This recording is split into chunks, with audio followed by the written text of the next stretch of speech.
बहुत स्वागत है। देखिए साथियों, यहाँ पर जो अपडेट लगाई गई है बहुत ही इंपोर्टेंट की बात है। यहाँ पर लेटर अपडेट जारी कर रखा है। आपको बता दूं, जो पहला है कि 16/11/1995 से सेवांतित 18 वर्ष प्लस 2 वर्ष वेटेज 20 वर्ष, कुल 38 वर्ष की सेवा 20 वर्ष से अधिक है, इसलिए कि 2 वर्ष के वेटेज के हकदार है। और समिति पर दिए पेंशन वेतन और समिति सेवा 16/11/1995 से सेवांतित वेतन पर उच्चतम सीमा है 16/11/1995 से 5,000 रुपये दोस्तों, और 1/6/2001 से 6,500 और 1/9/2014 से 15,000 रुपये। वरिष्ठ है कि जो वेतन पर सीमित सीमा तक है 6,500 रुपये सेवा।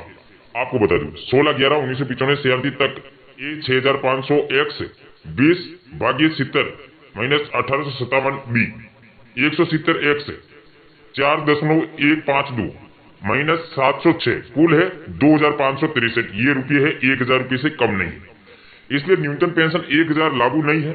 सेकंड पर है 15,000 रुपये की सीमा तक समिति वेतन है, और 16/11/1995 सेवानिवृत्ति तक की सेवा पर के 15,000 इंटू 20/70 4,286 रुपये मतलब 4,992 बी 170 इंटू 4.1152 706 कुल रुपये होंगे आपके 4,992 रुपये।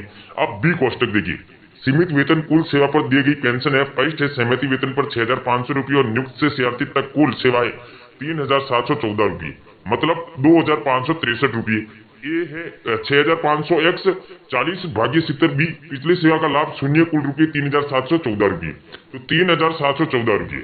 तो सेकंड है सीमित वेतन पर 15,000 रुपये और नियुक्त से सेवानिवृत्ति तक की कुल सेवा है। ये है 15,000 इंटू 40 770 बराबर 8,571 रुपये, तो शून्य भी पिछले सेवा लाभ कुल रुपये है 8,571।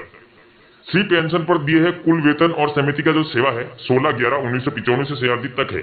आपको बता दूं कोष्टक बराबर 5,714 भाग्य A 20,000 into 20/70 B 170 into 4.152 D पेंशन दिए है बराबर 706 मतलब भाग्य मतलब कुल बराबर 6,420 रुपये। अब 6,420 कुल वेतन है आपका और कुल सेवा नियुक्त से सेवानिवृत्ति तक है, तो ए की 20,000 इंटू 40/70 बराबर 11,429 रुपये। बी पिछले सेवा का लाभ है जो बराबर शून्य बराबर कुल रुपये है 11,429 रुपये, और 11,429 रुपये से 8,571 भाग्य इस उदाहरण में है पस्ट। अब आप ए और पस्ट या फिर ए या पस्ट सेकंड में पेंशन प्राप्त कर रहे हैं, जो अधिकतम वेतन पर 6,500 रुपये या फिर 15,000 रुपये भाग्य जैसा भी मामला हो, यानी कि 2,563 अथवा 4,992 रुपये। यदि आप उच्चतम न्यायालय के समक्ष मामले में भाग लेते हैं तो उसका परिणाम कर्मचारी के पक्ष में ही है, तो आपको उपरोक्त सी में पेंशन प्राप्त हो सकती है, यानी कुल वेतन पर 6,420 रुपये, लेकिन 16.11 से समिति सेवा पर है 1995 से सेवानिवृत्ति तक हुए 2,653 रुपये मतलब 2,653 रुपये की तुलना में जो आप आज प्राप्त कर रहे हैं, जो सर्वोच्च न्यायालय के समक्ष मामले में नहीं है, उनके पास उपरोक्त सी में पेंशन प्राप्त करने की बहुत कम संभावना है, जब तक कि ईपीएफओ उदार नहीं हो जाता है और उस निर्णय को एक ही सभी पर लागू करता है। पिछले उदाहरण के अनुभव में और ईपीएफओ के वादा के रवैये के आधार पर तो ये असंभव लगता है। फिर भी हम आशा करेंगे अन्यथा निगम के माध्यम से निवारण के अलावा कोई विकल्प नहीं हो सकती है।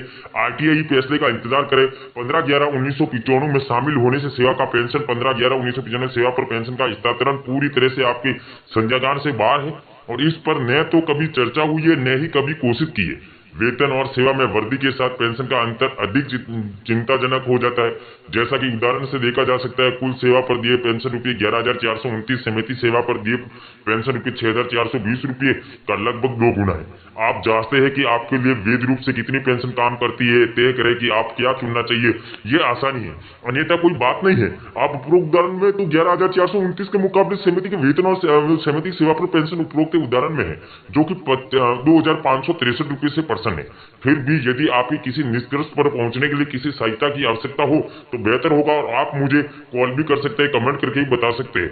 दोस्तों आपका दिन भी शुभ रहेगा। इसी के साथ जय हिंद जय भारत। आपका दिन बहुत बहुत शुभ रहे।